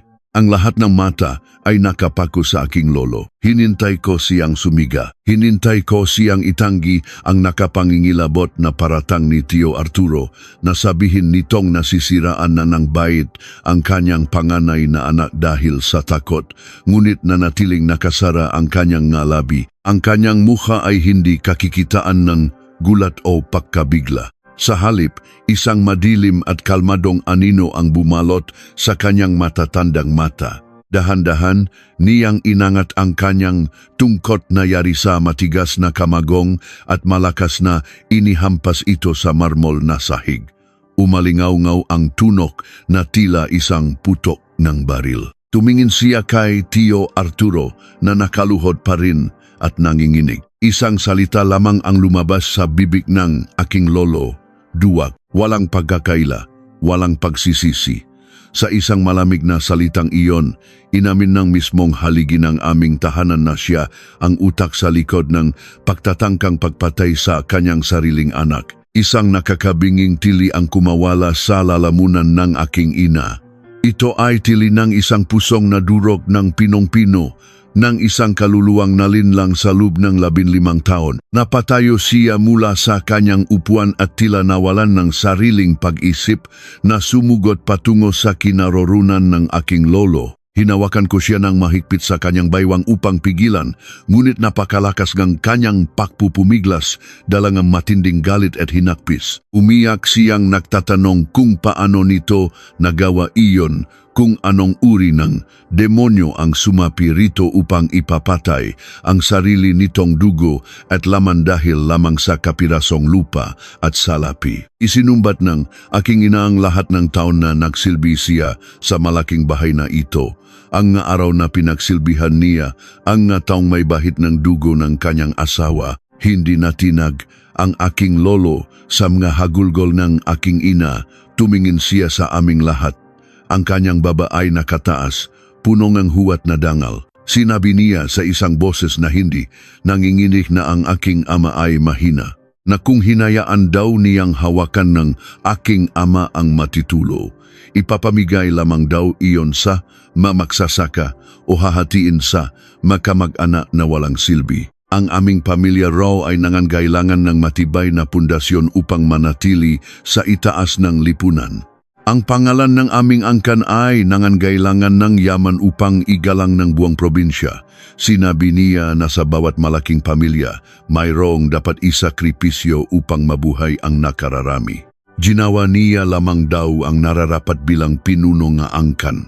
Nakaramdam ako ngang matinding pandidiri na umabot hanggang sa aking sikmura. Ang lalaking tinitingala ko mula pagkabata.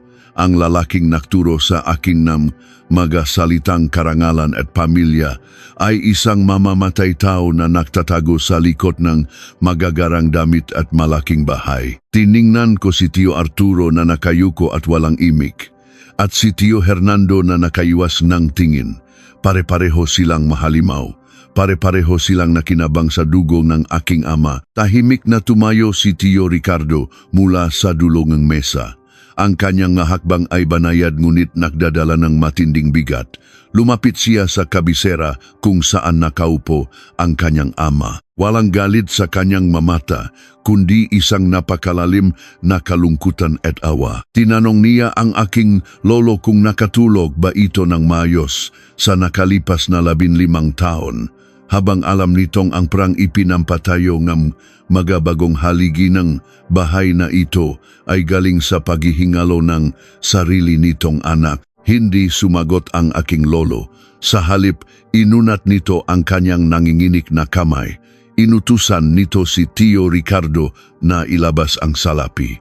Sinabing lolo na hawa ni Ricardo ang kumpanya, kaya ibigay na nito ang bilyon-bilyong piso kapalit ng titulo at kalimutan na ang lahat ng nangyari. Ang mahalaga raw ngayon ay ang hinaharap ng pamilya. Dinukot ni Tio Ricardo ang isang maliit na kwaderno ng seke at isang pluma. Mabilis siyang naksulat at nilagdaan iyon. Inilapag niya ang papel sa ibabaw ng mesa. Ang halagang nakasulat doon ay sapat na upang bilhin ang buong bayan. Nanlaki ang mata ni Tio Arturo. Kahit ang lolo ay nakpakita ng pananabik, inutusan ng lolo si Tio Hernando na lumapit sa malaking pintura na nakasabit sa dingding ng bulwagan. Sa likod niyon ay may isang nakatagong lalagyan na gawa sa bakal. Binuksan iyon ng lolo gamit ang isang susi na laging nakawintas sa kanyang lig. Mula sa loob, inilabas ng lolo ang isang lumang sobre naamoy lupa at amag. Dahan-dahan niyang inilapag ang orihinal na titulo sa ibabaw ng mesa katabi ng seke. Pinagmasdan ko ang papel. Sa gilid niyon ay may natuyong mansa na kulay kalawang. Dugo ng aking ama, ang mismong patunay ng kasamaang naganap noong gabing iyon. Kinuha ni Tio Ricardo ang titulo. Sinuri niya itong mabuti. Pinasadahan ng daliri ang mansa ng dugo at pagkatapos ay maingat na itinupi at isinilid sa loob ng kanyang kasuotan. Nang akma ng kukunin ng aking lolo ang tseke, mabilis itong binawi ni Tio Ricardo. Punit-punitin niya ang seke hanggang sa maging maliliit na piraso at inihagis ito sa hangin na tila mga tuyong dahon na inilipad ng hangin. Napasigaw ang aking lolo at si Tio Arturo. Galit na galit nilang tinanong kung ano ang ginagawa ni Ricardo at kung bakit nito pinunit ang kabayaran. Malamig nang ngumiti si Tio Ricardo. Isang ngiting hindi umaabot sa kanyang mata. Ipinaliwanag niya na totoo ang liham ng alok na ang kumpanyang pag-aari niya ay mamimili ng lupa para sa pambansang daanan. Ngunit may isang detalye siyang hindi sinabi sa kanila. Kahapon ng umaga, ginamit niya ang lahat na koneksyon ng kumpanya at nakipagpulong sa mga inhinyero ng pamahalaan.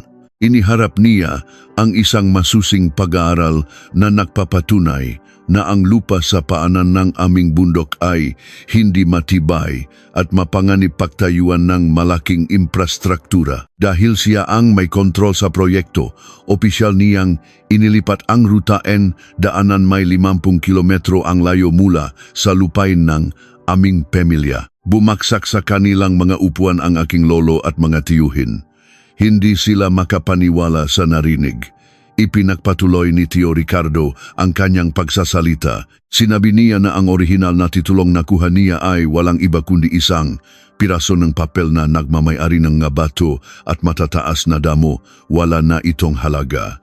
Walang bilyon-bilyong piso. Walang yaman na sasalba sa kanilang managihingalong negosyo at patong-patong na utang. Ipinagpalit ng aking lolo ang buhay ng kanyang anak. Sinira ang aming pamilya at naging isang halimaw para sa isang kapirasong lupa na ngayon ay walang sinuman ang nagnanais na bilhin. Nagsimulang sumiga at magwala si Tio Arturo.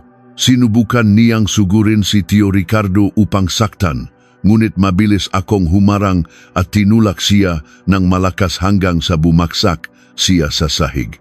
Tinignan ko silang lahat ng may labis na put. Sinabi ko sa kanila na mula sa araw na ito, Wala na kaming kilalang pamilya sa bahay na ito. Inakay ko ang aking ina na patuloy pa rin sa pagiya at sinabihan si Tio Ricardo na umalis na kami sa isinumpang lugar na iyon. Habang naglalakad kami palabas, narinig ko ang pagampas ng tungkot ng aking lolo sa sahig.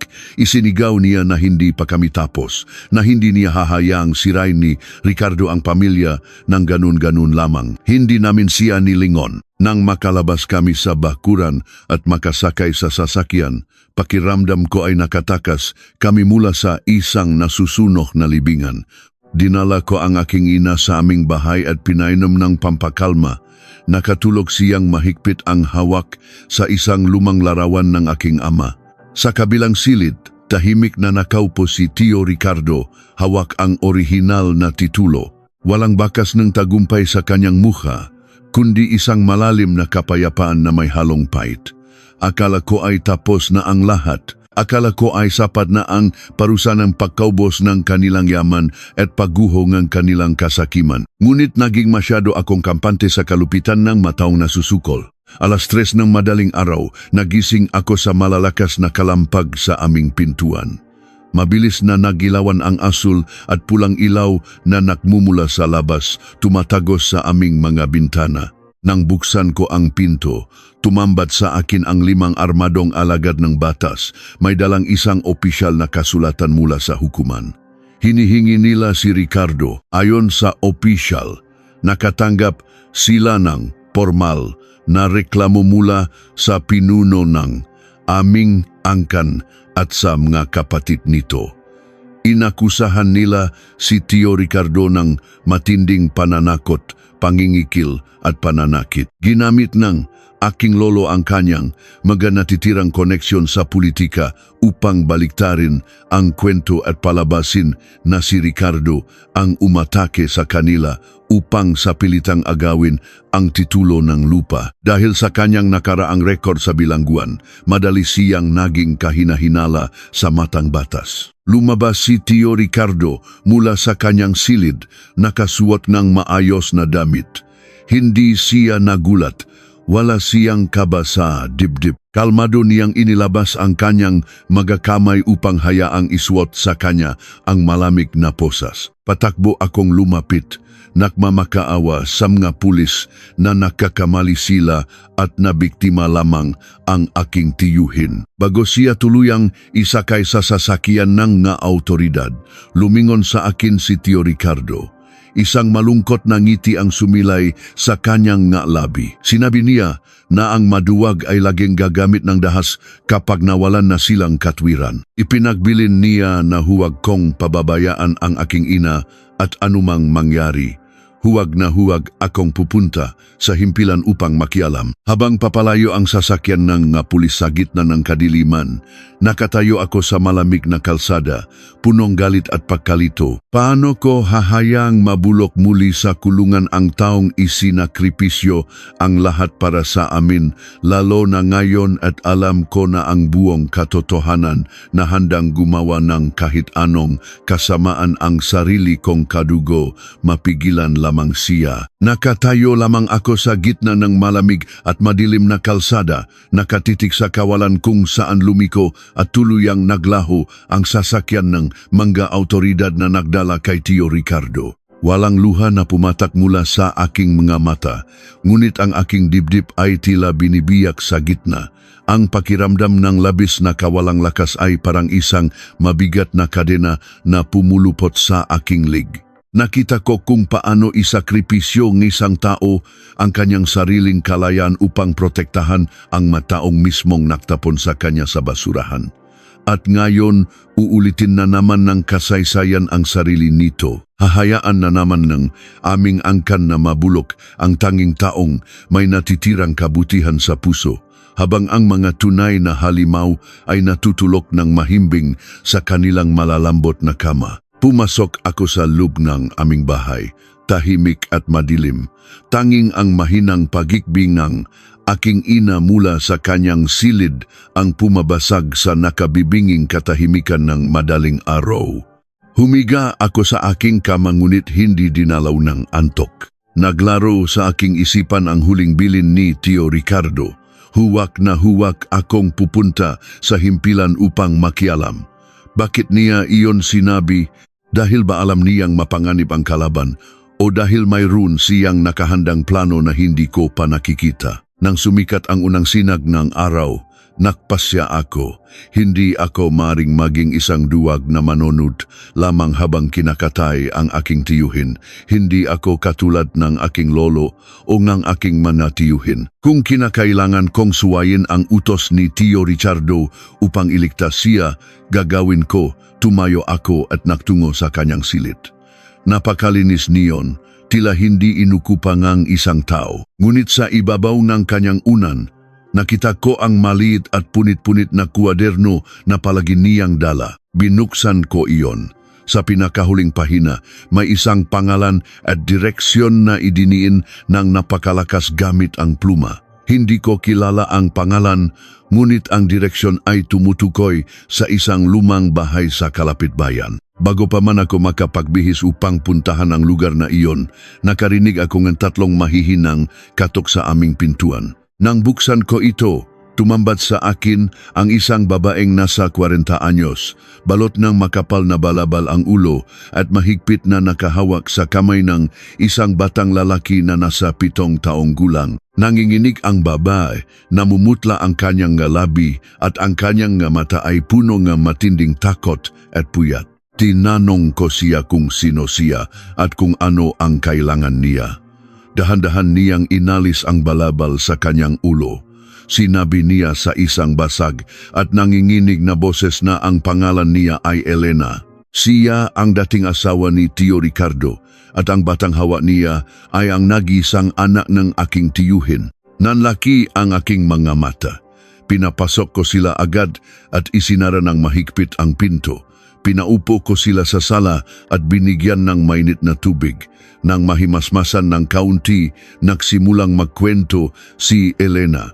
Sinabi niya na kaninang madaling araw, halos kasabay ng pahuli kay Tio Ricardo, may 3 malalaking lalaki na nagtungo sa kanilang maliit na bahay. Inabot ng magalalaki ang isang makapal na sobrang punong nga salapi at isang nakasulat na salaysay. Inutusan siya ng mga lalaki na pumunta sa korte at tumestigo na si Tio Ricardo ay isang malupit na asawa na palagi siyang sinasaktan nito at ito raw ang tunay na dahilan kung bakit siya nakipaghiwalay. Kung hindi raw lalakda si Elena sa salaysay, hindi na raw masisikatan ng araw ang kanyang anak.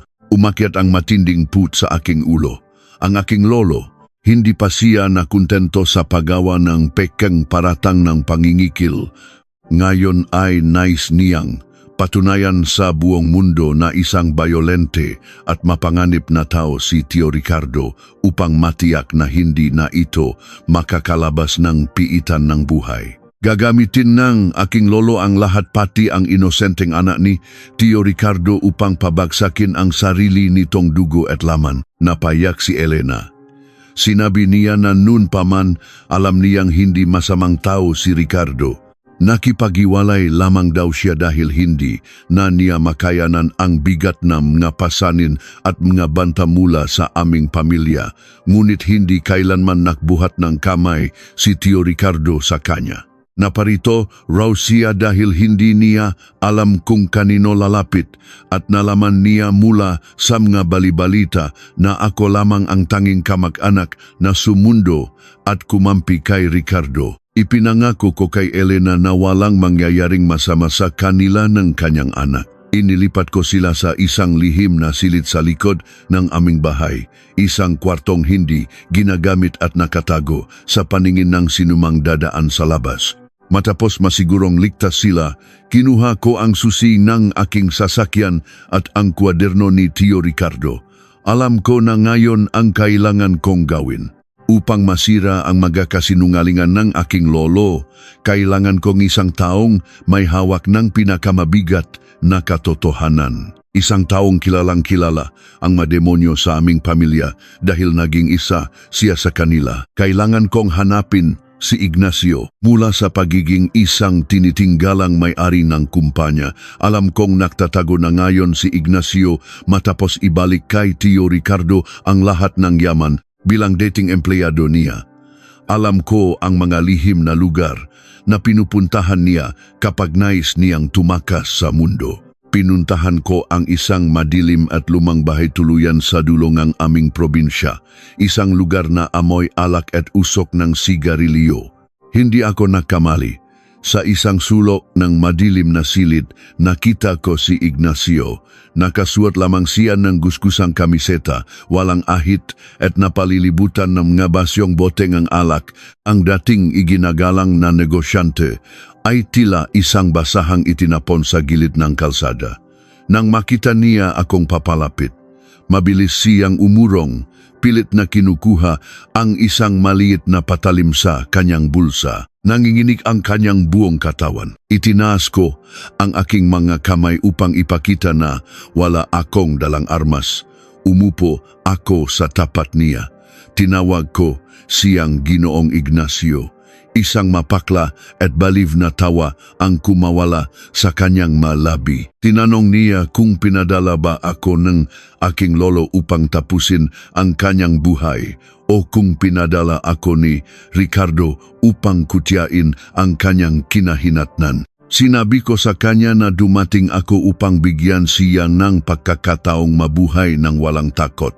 Ikinuwento ko sa kanya ang ginawang pagpapakulong ng aking lolo kay Tio Ricardo at ang pagbabanta sa buhay ng magina nito. Sinabi ko kay Ignacio na kung nagawang ipapatay ng aking lolo ang sarili nitong anak at kung nagawa nitong pagbantaan ang sarili nitong apo, ano pa kaya ang magagawa nito sa isang tulad niya na may hawak ng mga lihim ng aming pamilya? Ipinaalala ko sa kanya na sa oras na mabulok si Tio Ricardo sa kulungan, siya ang susunod na ipapahanap ng aking lolo upang patahimikin ng tuluyan. Natigilan si Ignacio. Ang takot sa kanyang nga mata ay napalitan ng labis na panlulumo. Alam niyang tama ang bawat salitang binitiwan ko. Sinabi niya na matagal na siyang hindi makatulog. Palaging nakatingin sa kanyang likuran. Dahil alam niyang hindi titigil ang matanda hangat may mga taong nakakaalam ng katotohanan. Tinitigan ko siya ng matalim. Sinabi ko na ang tanging paraan upang matapos ang kanyang pagtatago ay ang unahan ang aking lolo, kailangan niyang lumantad. Kailangan niyang sabihin sa mga autoridad at sa buong bayan ang ginawang pagutos ng aking lolo noong maulang gabing iyon 15 taon na ang nakararaan. Kailangan niyang ibunyag ang sabwatan, ang mga peking papeles at ang pambabaliktad na ginawa nila kay Tio Ricardo 5 taon na ang nakalipas. Umiling ng mabilis si Ignacio. Umiyak niyang sinabi na kapag ginawa niya iyon, paniguradong makukulong din siya ng mahabang panahon.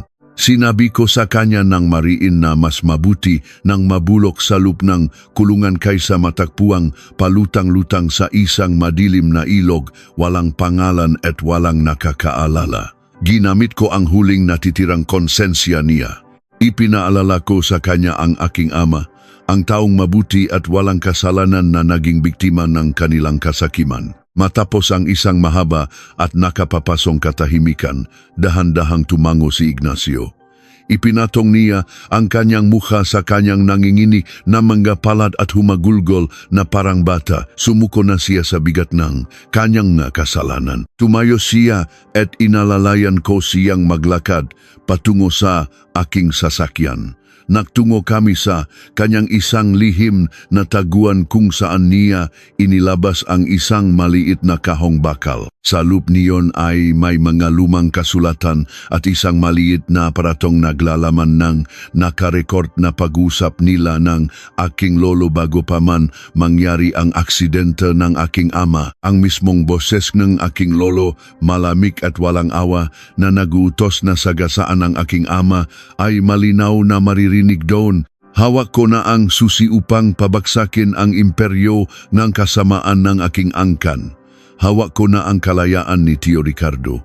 Ang pakiramdam ng pag-asa ay tila isang malinaw na tubig na dumaloy sa aking nauhaw na lalamunan. Pinasakay ko si Ignacio sa sasakyan at naghanda na kaming pumunta sa pambansang himpilan ng investigasyon upang ibigay ang lahat ng katibayan. Ngunit bago ko pa man mapaandar ang makina, biglang tumunog ang aking telepono. Ang pangalan ng aking ina ang nakarehistro sa iskrin. Mabilis ko itong sinagot. Pananabik at tuwa ang namamayani sa aking dibdib dahil ibabalita ko sa kanya na sa wakas ay makakamit na namin ang hustisya. Ngunit hindi boses ng aking ina ang sumagot sa kabilang linya. Isang malamig, mapanukso at pamilyar na tawa ang narinig ko. Boses iyon ng aking panganay na tiyuhin, si Tio Arturo. Nagsalita siya ng dahan-dahan, tila ninanamnam ang bawat salita. Sinabi niya sa akin na napakaganda raw ng pagtatago ko kay Elena at sa bata sa likod ng aming bahay. Ngunit hindi raw iyon sapat upang makatakas sa mga mata ng aming lolo. Ipinagpatuloy niya na ang aking ina, si Elena, at ang maliit na anak ni Tio Ricardo ay kasalukuyang nakaupo sa sala ng aming malaking bahay, umiinom ng mainit na tsaa habang binabantayan ng armadong tauhan na aking lolo. Nanlamig ang buong katawan ko. Bago pa ako makapagsalita, binitawan ni Tio Arturo ang kanyang huling babala. Inutusan niya akong dalhin ang anumang ebidensyang nakuha ko at pumunta ng mag-isa sa malaking bahay sa loob ng 1 oras. Kung makakita raw sila ng anino ng pulisya o kung mahuli ako ng kahit 1 minuto, hindi na raw nila magagarantiyahan kung makakawi pa ng buhay ang 3 taong pinakamahalaga sa akin at kay Tio Ricardo. Paano ko maililigtas ang aking ina at ang pamilya ni Tio Ricardo nang hindi isinusuko ang tanging sandata na magpapalaya sa aming lahat mula sa kamay ng aking sariling lolo? Nabitawan ko ang aking telepono. Ang malamig na boses at halakak ni Tio Arturo ay patuloy na umaaling-aungaw sa aking pandinig, tila mapatalim na paulit-ulit na humihiwa sa aking utak. Tinitigan ko ang kawalan, pakiramdam ko ay hinihigop ang lahat ng hangin sa loop ng sasakyan. Ang aking ina, si Elena, ang inosenteng anak ni Tio Ricardo. Paano nila nalaman ang aming taguan? Paano nakapasok ang matauhan ng aking lolo sa aming bahay nang walang ingay at walang nakakakita? Napansin ni Ignacio ang matinding pamumutla ng aking mukha at ang panginginig ng aking kamay.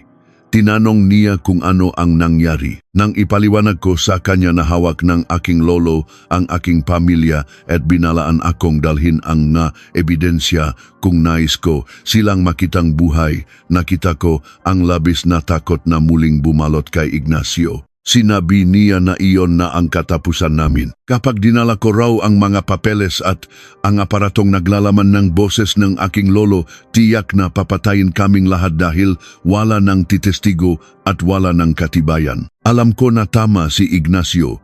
Ang aking lolo ay isang halimaw na nagawang ipapatay ang sarili nitong anak. Hindi siya magdadalawang isip na kumitil ng karagdagang buhay upang mapanatiling malinis ang kanyang pangalan at maprotektahan ang natitira niyang kapangyarihan. Ngunit wala akong pagpipilian. Hindi ko maaring hayaang mamatay ang aking ina at ang pamilya ni Tio Ricardo. Huminga ako ng napakalalim upang pakalmahin ang nakwawalang pintik ng aking puso.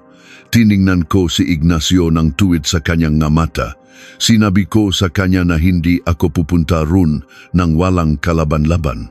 Binuksan ko ang maliit na kahong bakal at kinuha ang maorihinal na kasulatan at ang aparato. Ibinigay ko iyon kay Ignacio. Inutusan ko siyang magtungo sa pambansang himpilan ng investigasyon ngayon din at ibigay ang lahat sa pinakamataas na pinuno nga alagad ng batas, pati na rin sa mga kilalang mamamahayag. Ako naman ay magdadala ng mga huwat na kopya na mabilis naming ginawa sa isang maliit na tindahan sa gilid ng kalsada kasama ng isang walang lamang aparato. Sinabi ko kay Ignacio na kung hindi ako makakatawag sa kanya sa loob ng 1 oras, ibig sabihin ay patay na ako.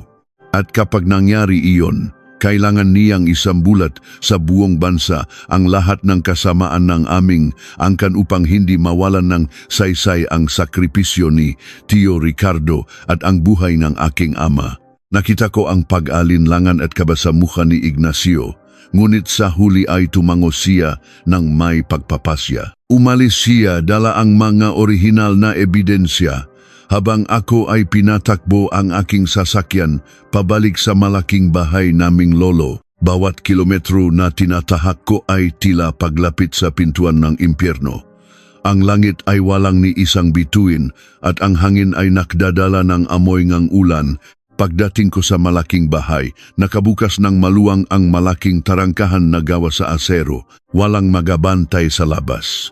Tanging ang magapanggabing insekto lamang ang lumiliha ng ingay. Madilim ang buong paligid maliban sa maliwanag na ilaw na nagmumula sa gitna ng malaking bulwagan. Bumaba akong sasakyan.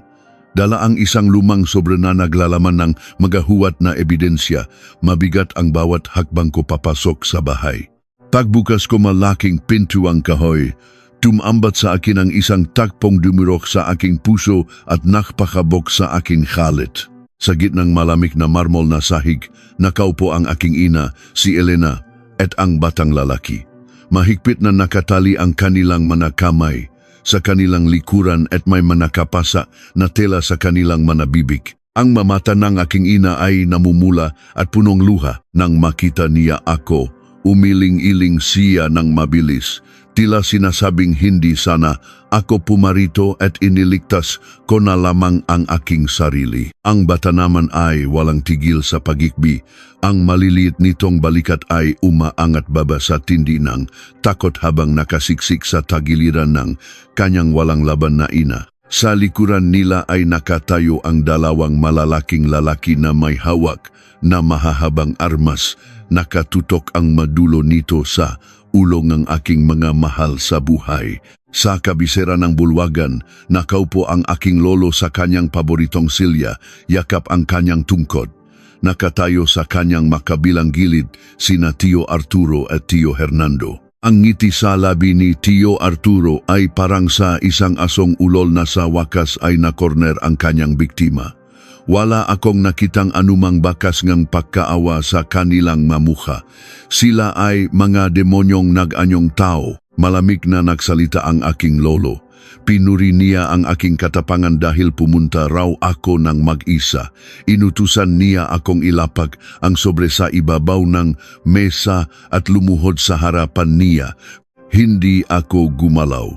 Mahigpit kong hinawakan ang sobre sa aking dibdib. Sinabi ko sa kanila na pakawalan muna ang aking ina, si Elena, at ang bata bago ko ibigay ang lahat ng hinihingi nila. Sila ay walang kinalaman sa gulo at kasakiman ng pamilyang ito. Tumawa ng malakas si Tio Arturo. Lumapit siya sa akin at tinawag akong hangal. Sinabi niya na nasa loob akong kanilang teritoryo, na palilibutan ng kanilang nga tauhan, kaya wala akong karapatang magbigay ng kahit anong kondisyon. Pilit niyang inagaw ang sobremula sa aking magakamay ngunit mahigpit ko itong hinawakan. Tumayo ang aking lolo mula sa kanyang kinaupuan. Ang pagampas ng kanyang tungkot sa sahig ay nagpatigil kay Tio Arturo. Lumapit ang matanda sa akin. Tinitigan niya ako sa mga mata, isang tingin na walang kahit anong init ng isang kadugo. Sinabi niya na nabigo siyang palakihin ng maayos ang aking ama dahil pinairal nito ang emosyon kaysa sa talino at ngayon nakikita niya ang parehong kahinaan sa akin. Ayon sa kanya, ang pamilya at ang pangalan nito ay higit sa sinuman kahit na sa sarili nilang dugo at laman. Ibinigay ko ang sobre kay Tio Arturo. Mabilis niya itong binuksan at tiningnan ang mga papel. Dahil sa labis na kaba at kadiliman ng paligid, hindi niya napansin na ang mga iyon ay sipi lamang. Nakita niya ang isang aparato at tumango sa aking lolo. Sinabi ni Tio Arturo na kumpleto na ang lahat at maari na nilang sunugin ang maito upang wala nang makapagpatunay ng kahit ano laban sa kanila. Huminga ako ng malalim at sinabing ibinigay ko na ang gusto nila. kaya dapat na nilang palayain ang aking ina at ang pamilya ni Tio Ricardo. Ngunit dahan-dahang napangiti ang aking lolo. Isang ngiting nagpatayo sa lahat ng balahibo sa aking katawan. Lumapit siya sa likuran ng aking ina. Kinuha niya mula sa bulsa ng kanyang barong ang isang maliit na bakal, isang patalim na kumikislap sa ilalim ng liwanag. Malamig na sinabi ng aking lolo na ang mataong nakakaalam ng katotohanan ay hindi na kailanman maaring mamuhay ng malaya. Ang mabuhay raw namin ang tanging kabayaran upang manatiling malinis ang pangalan ng angkan. Ang mga patay ay hindi nagsasalita at iyon ang tanging paraan upang matapos ang lahat ng problema. Pumikit ang aking ina. Wala na siyang lakas upang lumaban.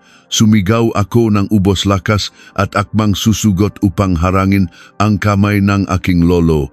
Hindi ko ininda ang mga mahahabang armas na nakatutok sa amin. Handa akong mamatay, may ligtas lamang sila. Ngunit bago pa man ako makalapit, isang napakalakas na putok ang umalingaw-ngaw sa buong bulwagan.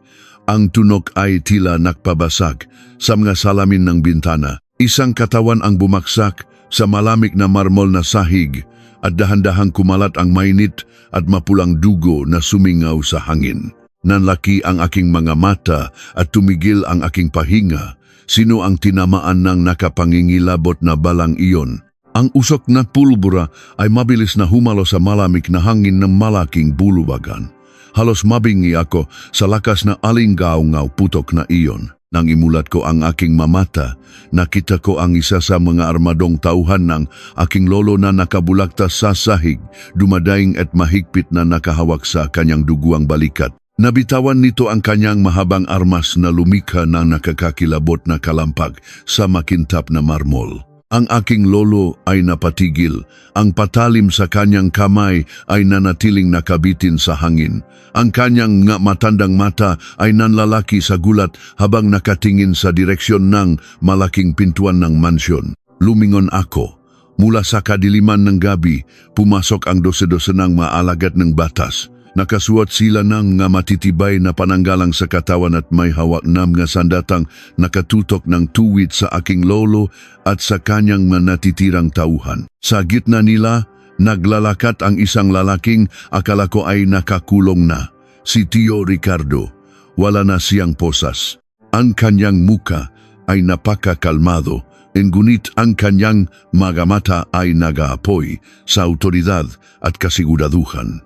Sa kanyang tabi ay naglalakat ang pinakamataas na pinuno ng pambansang himpilan ng investigasyon at sa likuran nila ay si Ignacio na nakayuko at nanginginig pa rin sa takot ngunit ligtas mula sa kamatayan. Tila gumuho ang buong mundo ng aking lolo nang hina ang kanyang natuhod at nabitawan niya ang patalim na lumikhang matinis na tunok nang bumagsak ito sa sahig. Si Tio Arturo ay napaluhod sa takot, biglang umiyak na parang bata at nagmamakawa sa mga autoridad na wala siyang kasalanan at napilitan lamang sumunod. Si Tio Hernando naman ay sinubukang tumakbo patungo sa likod ng bahay upang tumakas. Ngunit mabilis siyang naharang at napabagsak ng mga alagad ng batas bago pa man siya makalapit sa pintuan. Hindi ko na inintindi ang pagkakagulo nila. Mabilis akong gumapang patungo sa aking ina at kay Elena. Nanginginig ang aking mga kamay habang kinakalag ko ang mga nakapulupot na lubid sa kanilang mga braso at inaalis ang mga maduduming tela na nakapasa sa kanilang mga bibig. Nang tuluyan silang makalaya, niyakap ko ng napakahigpit ang aking ina. Ang kanyang may init na luha ay basang-basa sa aking balikat habang walang tigil ang kanyang pagikbi at pagpapasalamat sa may kapal dahil iniligtas kami mula sa tiyak na kamatayan. Si Elena ay umiyak na yumakap sa kanyang maliit na anak. Hinahakan ang mukha nito ng paulit-ulit. Hindi nagtagal ay lumapit si Tio Ricardo upang yakapin silang mag-ina. Sa unang pagkakataon matapos ang napakahabang 5 taon, nakita ko ang pagtulong ng luha mula sa mga mata ng aking tiyuhin habang buong higpit niyang hawak ang pamilyang matagal niyang pinangarap na makasamang muli. Habang inaalalayan ko ang aking ina na makatayo, ipinaliwanag ng pinuno ng alagad ng batas ang lahat. Ang pag-aresto kay Tio Ricardo kaninang madaling araw ay isa lamang palang lihim na hakbang. Alam ni Tio Ricardo, mula pa sa simula nagagawa ng desperadong galaw ang aking lolo kapag naramdaman nitong nawawalan na ito ng kapangyarihan. Bago pa man iyon mangyari, nakipag-ugnayan na pala si Tio Ricardo sa mga matataas na opisyal upang maglatag ng patibong. Nang dumating si Ignacio sa himpilan bitbit ang mga orihinal na kasulatan at ang aparatong naglalaman ng boses ng aking lolo na nagutos ng pananambang 15 taon na ang nakararaan, sumapat iyon upang mabilis na maglabas ng kautusan ang hukuman para lusubin ang malaking bahay. Nakarating sila sa tamang oras. Ilang segundo bago tuluyang magdilim ang buhay ng aking ina dahil sa patalim ng sarili nitong biyenan. Pinasadahan ko ang tingin ng aking lolo habang pinoposasan siya ng mga autoridad. Ang kanyang matandang mukha ay tuluyan ng nawalan ng kulay at yabang. Ang dating tinitingalang haligi ng aming angkan. Ang lalaking pilit na nagingat sa kanyang pangalan gamit ang dugo ng kanyang sariling anak ay lalabas ng kanyang napakalaking mansyon hindi bilang isang iginagalang na pinuno, kundi bilang isang karaniwang kriminal. Isang matandang mabubulok sa masikip at malamig na selda na walang dalang dangal at walang pamilyang magmamalasakit na dadalaw sa kanya. Dinala rin sina Tio Arturo at Tio Hernando. Umiyak at patuloy na nagsisihan habang isinasakay sa mga nag-abang na sasakyan ng pulisya sa labas. Ang imperyong kasakiman at kasinungalingan na itinayo sa ibabaw mga inosenteng buhay ay tuluyan ng gumuho. Lumipas ang ilang buwan. Ang kaso laban sa aking lolo at sa mga tiyuhin ko ay naging isang malaking balita sa buong bansa. Ang lahat ng kanilang itinatagong yaman, kabilang ang malaking bahay, ay kinumpiska ng pamahalaan bilang kabayaran sa kanilang managawang krimen at pandaraya, at ang aming apelyido ay naging kasing kahulugan ng kataksilan sa aming probinsya. Si Ignacio ay naging pangunahing saksi laban sa kanila kapalit ng mas mababang sentensya sa pagkakakulong, habang ang orihinal na titulo ng lupa sa paanan ng bundok ay nanatiling isang walang kwentang piraso ng papel matapos tuluyang ilipat ang ruta ng pambansang daanan pabor sa mga magsasaka. Sa kabilang banda, pinili ni Tio Ricardo ang isang pamumuhay na malayo sa ingay ng siyudad at magulong mundo ng negosyo. Dinala niya si Elena at ang kanilang anak sa isang tahimik na bayan na malapit sa dalampasigan. Minsan ko siyang binisita ron. Nakita ko siyang naktatanim sa kanyang maliit na bakuran. Suot ang simpleng damit. Ang kanyang mukha ay maaliwalas at puno ng kapayapaan. Wala na ang mga mabibigat na anino na nakaraan na matagal na nagpahirap sa kanyang kaluluwa. Bago siya umalis noon, ibinigay niya sa akin ang buong pamamahala ng kumpanyang nabawi niya mula kay Ignacio, kasama ang tarheta sa bangko na may lamang mahigit 1 bilyon at 500 milyong piso. Sinabi niya sa akin na ang halagang iyon ay hindi kabayaran para sa pagtulong ko sa kanya, kundi isang pamana para sa aking katapatan at sa maisinakripisyo ng aking ama. Ngayon, habang nakatayo ako sa harap ng malaking bintana ng aking bagong tanggapan at pinagmamasdan ang ginintuang paglubog ng araw, hindi ko maiwasang balikan ang lahat ng madilim na kabanatang aming pinagdaanan.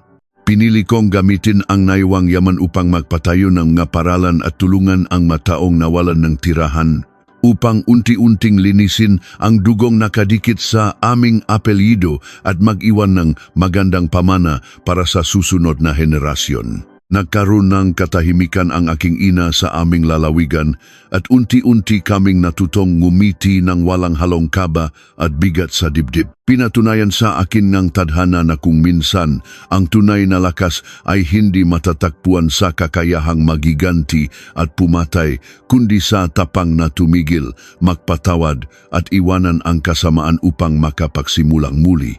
Ngunit kahapon, abang nililinis ko at inaayos ang mga lumang papeles mula sa kahong bakal na ibinigay sa akin ni Ignacio, may isang malit na sobrang nahulog sa saig. Walang pangalan na nakasulat sa labas at wala ring selyo. Nang dahan-dahan ko itong buksan, nakita ko ang isang lumang larawan ng aking lolo na kasama ang aking ama noong bata pa siya, at sa likod nito ay may nakasulat na isang maikling mensahe gamit ang mismong sulat kamay ng aking ama. Ang mensaheng iyon ay naglalaman ng isang nakapangingilabot at madilim na lihim tungkol sa tunay na pinagmulan ng yaman ng aming buong angkan. Isang lihim na maaring sumira sa lahat ng kapayapaang tinatamasa namin ngayon. Ano ang nilalaman ng mensaheng iyon na pilit